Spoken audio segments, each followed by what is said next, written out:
You ask Tiger to solve. This deals with linear equations with one unknown. The final result is x equals 9. Let's solve it step by step. Simplify the expression. Simplify the arithmetic. Group all constants on the right side of the equation. Add 6 to both sides. Simplify the arithmetic.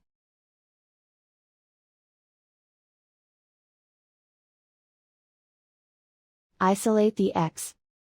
Multiply both sides by inverse fraction 3/2.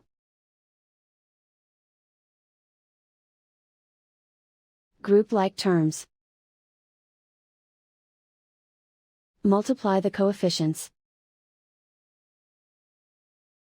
Simplify the fraction. Multiply the fractions. Simplify the arithmetic.